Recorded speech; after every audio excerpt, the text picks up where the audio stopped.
Welcome to Pario Magazine, where I chat with individuals who have a desire to create. Today, I'm joined by a comedian and the host of my favorite music quiz show, Spicks and Specks. Welcome to Pario Magazine, Adam Hills. Hi. So we're here today to chat about the exciting return of Spicks and Specks to ABC on August 7th. First and foremost, how are you feeling about the return of the show? Yeah, really good. It's been a very slow return. Like we did a one-off special a few years back, and then the year after that we did 4 specials. So we kind of dipped our toe in, and then the rest of the foot. And then in 2020 we did 10 episodes. But those 10 episodes were during the stage 4 lockdown. So we couldn't have an audience. We couldn't have anyone on the show from outside of Melbourne. So it feels like we've very, very slowly worked our way back towards doing a full season. Very nice. So yeah, this is the 8th season. And looking back on those early days in 2005, did you ever imagine we would get to this point in 2022?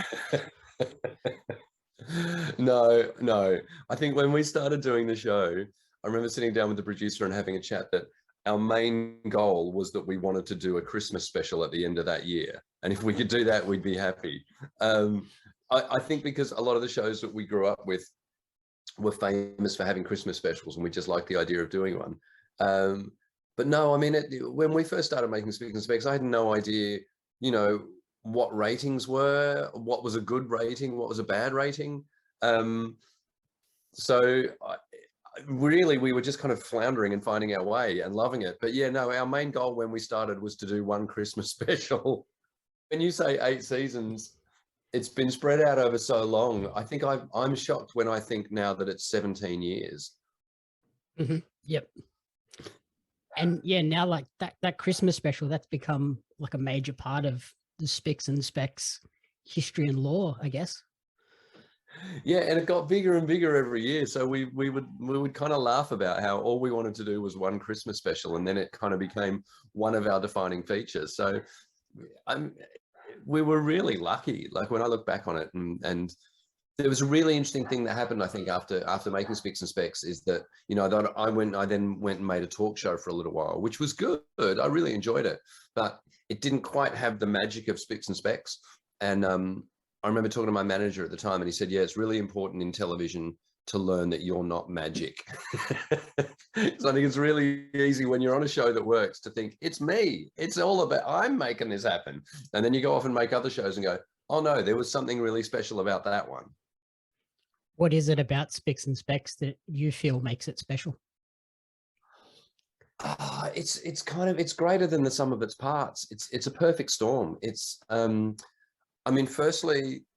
Firstly, Alan, Miff and I get along so well. Like that's genuine chemistry that you see on air. Even when we did the Spicks and Specks tour, we just made each other laugh like the whole time. So I think that chemistry between Miff and Alan and I is genuine. I think the producers and researchers behind the scene have a genuine love of music, and really wanted to showcase like Australian legends as well as new music. I think all of the guests that came on completely bought into the spirit of the show. It was just such a combination of so many different things, even to the point where when we made the first series, a guy called Peter Feynman came on board, who had directed Crocodile Dundee, but he directed Paul Hogan and Don Lane and Bert Newton. And he just taught me how to make a TV show accessible to people, like how to talk about musicians to people who might not know who those musicians are. And he said, you've got to treat the TV show like it's a dinner party, and the people who have just tuned in are new to the dinner party. They don't know any of the other guests. So your job is to introduce them and explain what's going on at all times. And I think all of those things put together, we walked out into a field during a thunderstorm and held up a golf club, and we were lucky enough to be hit by lightning. To answer your first question, one of the other reasons for the success of Spicks and Specks, I think, is that every game we came up with, we ran it through the filter of, can people play this game at home? To the point where early doors, we had a game where it was like trash a hotel and see how many TVs you could throw out of a hotel window. which was fun to watch, but you couldn't play along at home. You were just watching something silly happen. So we tried to come up with games that you could play at home. And I think Secret Song in particular, as you found, you can sit there, you can try and play it along, and then you get to the end and you can put all the pieces together. So yeah, I can't remember what my point was there. This is my first interview of the day at 7 a.m. So sorry, my brain's just gone off track a little bit. I need another tiny coffee. But yeah, the whole point of Spicks and Specks is that people can play along at home. So as long as they keep doing that and we keep enjoying it, then we'll keep making them. Yep. Yeah, I love the Secret Song. I love the one where they sing the songs from a book, an unrelated book, and then the one where you get a guest band to come on and play random songs as well. I love those ones. They're my favorites. Yeah, and same for me. And that's why we'll try and space them out throughout the show. So we'll have like a factual round, and then we'll have a band come on and play different songs, and then another story round, and then another physical round. So yeah, what's been interesting with this series is taking it from 30 minutes to 45 minutes. So it's got a slightly different flow to it. But I think the Secret Song really kind of unlocked a bit more for us this series. I didn't even realize they were longer episodes. They just flew by that way. Yeah, right. Oh, that's good to know. Yeah, they used to be 30 and now they're 45. Oh, well, I'm glad you told me that, because I totally didn't realize so. Oh, and I'm glad you didn't realize. That's awesome.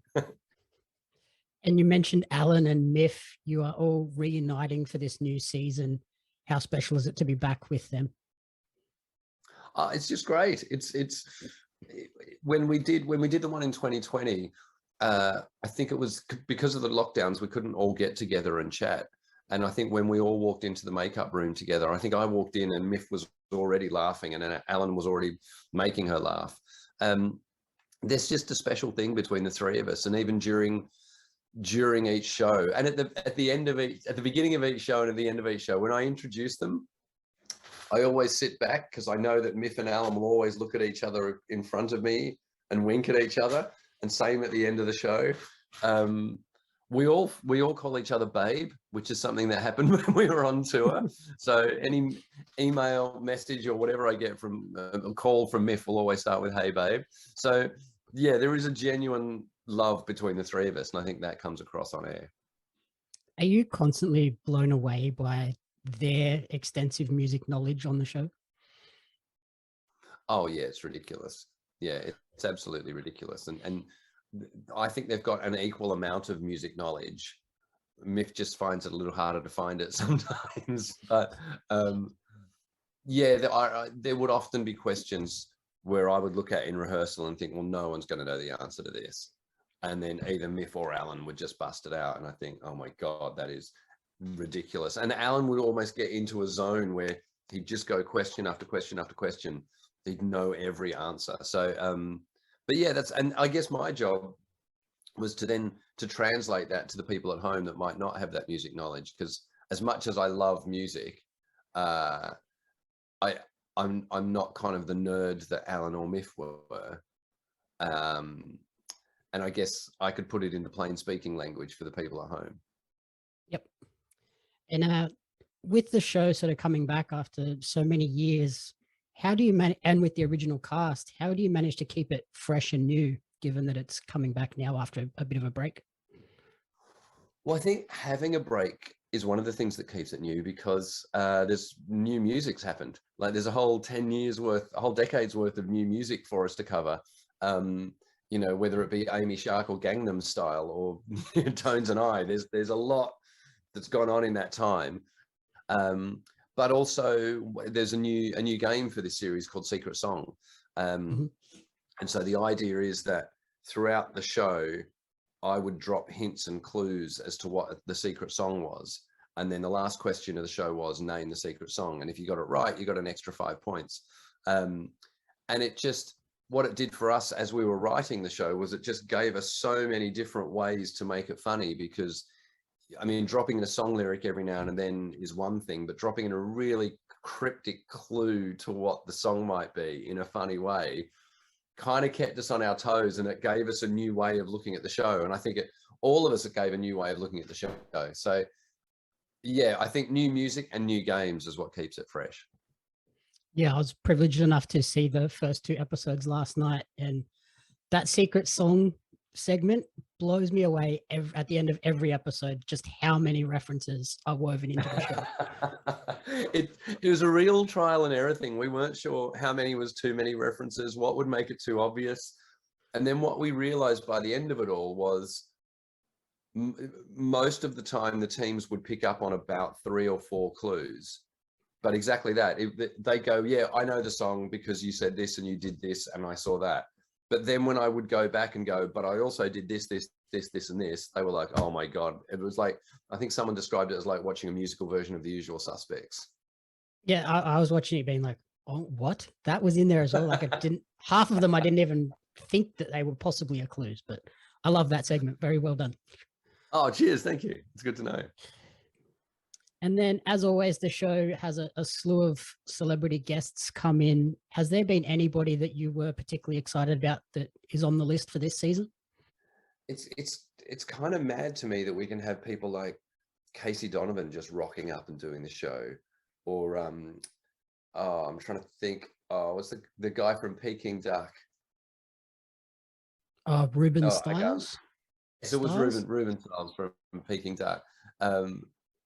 I love that we can have such a ridiculous kind of cross section of musicians that are on the show. So you will have Casey Donovan, you'll have a country and western singer, you'll have Brooke McClymont, and you'll have a Ruben Stiles. And oh, I tell you who I was most excited about, Tom Cardy. Mm-hmm. Kind of musical TikTok comedian, mainly because my kids love Tom Cardy stuff on TikTok. So when we filmed the show and I said to the kids, who do you want to, which episode do you want to come to? They said, oh, we want to come to the Tom Cardy episode. And then after the show, he ended up playing piano on the old Countdown piano in the hallways of the ABC with both of my daughters playing with him. So I think I was most excited for him purely because of my kids. But yeah, what I love is when you see an episode with someone like Ruben Stiles and then someone on the other side who might be a classical musician who you wouldn't think would have anything in common, and then they both go out for beers together afterwards. That kind of sums up what Spicks and Specks is about, I think. Like musicians who would never normally come across like into each other's orbits going out for beers. Very nice. And then obviously at its core, it is a quiz show. Were there any guests that you've just been blown away by their knowledge of music as well? Yeah, I mean, going back, Jimmy Barnes was the surprise packet. And I think with Jimmy, you think that he's going to be the kind of drunken, out of control reprobate. And look, I think by not drinking, he's unlocked a whole bunch of areas of his mind. But his knowledge of music, you just don't expect it from Jimmy. He doesn't seem like a music nerd.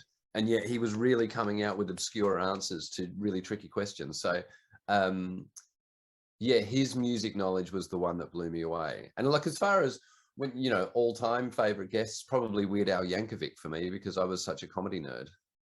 Yeah, that would have been a very special one. Well, and to the point where Weird Al and I kept in touch. There are very few people that were on the show that I swapped numbers with afterwards, but I did with Weird Al. And, every year I still get a birthday video from him. Oh, wow. That's pretty amazing. And you mentioned sort of the Christmas special. Can we expect one this year? And is Spicks and Specks sort of back permanently now, or is this like a trial to see how the season has a response? I don't really know. I mean, it kind of comes down to the ABC. We definitely haven't made a Christmas special for this year, and there's no talk of it. I guess it's, for me, it's always been about whether people are still enjoying the show and still watching it. So I guess for me, I want to wait and see what the reaction's like to the episodes. But there's been no talk of it as yet. I think we're just taking it as on a year-by-year basis at the moment. And if we're still, which is kind of what we always used to do, even back in the day, we'd get to the end of a year, and then Miff and Alan and I would sit down together. We'd go out to lunch and go, "You still enjoying it? Yeah. You still enjoying it? Yeah. Okay. Should we do another one? Yeah. All right. Let's do it." So I guess we'll just do it that way. As long as we're still enjoying it and people are still enjoying watching it, then yeah, we'll keep making it. Yeah, I think that you guys enjoying it, that really comes off in the show. So I'm very excited to have it back. Oh, excellent. Thanks. Alrighty, awesome. So finally, where is the best place for people to follow Spicks and Specs and follow your creative journey moving forward? Where's the best place to follow? I guess for me, oh man, I mean, I was going to say the socials, but I'm on Insta and Twitter, but following Spicks, like the thing about Spicks and Specs is we never, we started in before social media. So, Yep. like literally, I remember coming back into the office one year and going, oh my God, guys, there's this thing called YouTube. We really need to check it out. Just follow the ABC socials. Follow us all on ABC. Yep. And then check out the show when it debuts on August 7th. Yeah. Alrighty. Awesome. Thank you so much for the time and good luck with the series. And hopefully we'll be back next year with more. Cheers. Thank you. And you're the first person that I've spoken to that's seen the episode. So thank you for the feedback. Awesome. Thank you very much. Nice one. Thanks.